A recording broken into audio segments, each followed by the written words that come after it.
Hey third graders, I am here to talk to you about science. We're starting a new chapter and it is about bones, so I thought I would tell you a joke. What is the name of the most famous skeleton detective?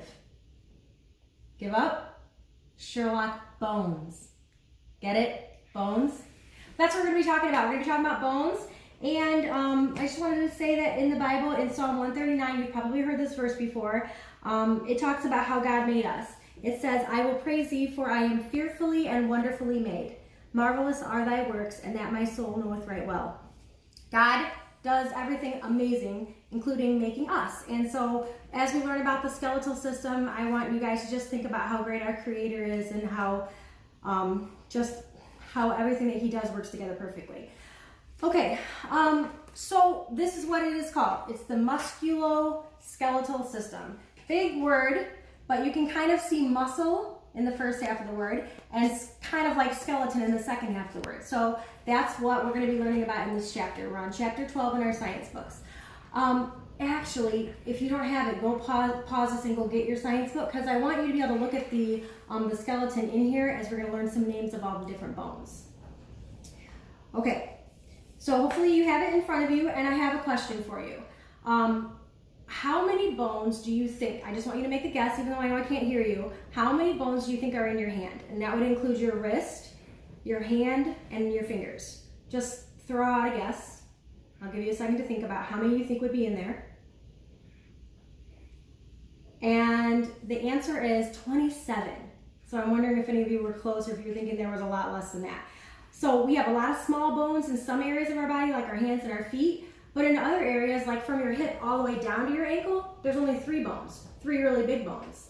And so we're going to learn some of the names. We could never learn the names of all the bones, although I'm sure some doctors have had to do that. We'll only learn some of the specific names. Okay, so if you're looking in your book on page 179, we're going to go over all the names of these bones and we're going to really try to learn them this chapter. Okay, the first one is easy and it's one that you probably all know. It's skull. So everybody, skull. All of you probably know that, and you probably knew that your skull is there to protect your brain. Okay? The next thing we're going to talk about is vertebra. If you put an E on the end, it makes it plural, vertebrae, and you have a lot of them. But one of them by itself is a vertebra, and if you feel going down your back, it's what protects your spinal cord. So there's a lot of little teeny tiny bones. You can kind of feel the bumps and the ridges. Those are each individual vertebra.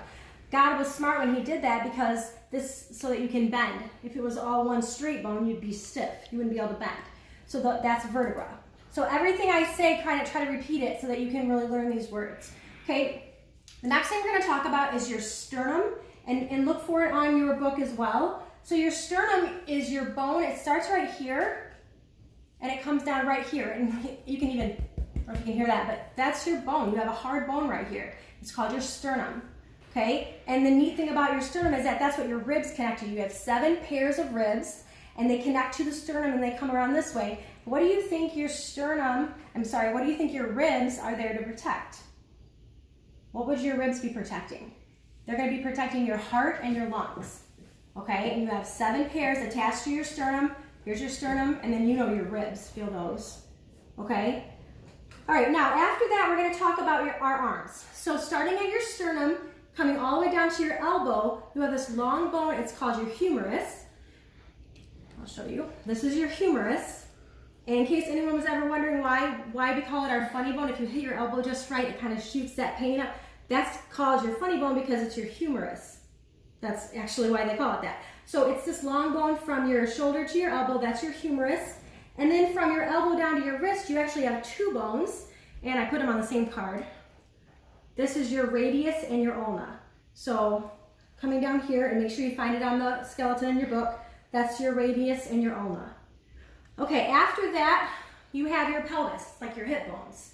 From your pelvis, I should show you your pelvis. Some of you that might have been a name you already knew.